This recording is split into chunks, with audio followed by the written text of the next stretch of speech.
আজ থেকেই শুরু হচ্ছে উচ্চ মাধ্যমিক পরীক্ষা। ইতিমধ্যেই পরীক্ষা শুরু হয়ে গিয়েছে।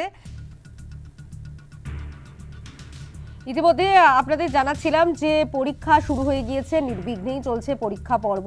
এবছর প্রথম উচ্চ মাধ্যমিকে একই সঙ্গে 3 ধরনের পরীক্ষা হয়েছে। 3 ধরনের পরীক্ষার্থীরা তারা অংশ নিয়েছে। উচ্চ মাধ্যমিক পরীক্ষার ব্যবস্থাপনা খতিয়ে দেখতে সল্টলেকের ভগবতী দেবী বালিকা বিদ্যালয়ে আজ আসেন উচ্চ মাধ্যমিক শিক্ষা সংসদের সভাপতি চিরঞ্জীব ভট্টাচার্য। গোটা রাজ্যের সাথে সব যোগাযোগ রাখছে। সর্বত্রই পরীক্ষা একদম ঠিকঠাক শান্তিপূর্ণভাবে হচ্ছে। এই সকালে হাফে এখন যে 10টা থেকে যে পরীক্ষাটা শুরু হয়েছে, পরীক্ষা একসঙ্গে শুরু হয়েছে সেমিস্টার 4 আর অ্যানুয়াল সিস্টেম 4। সেমিস্টার 4টা 10টা থেকে 12টা অবধি চলবে, আর অ্যানুয়াল সিস্টেমটা 10টা থেকে 1টা 15 পর্যন্ত চলবে, 3 ঘন্টা 15 মিনিট। পরীক্ষা খুব ভালোভাবেই চলছে।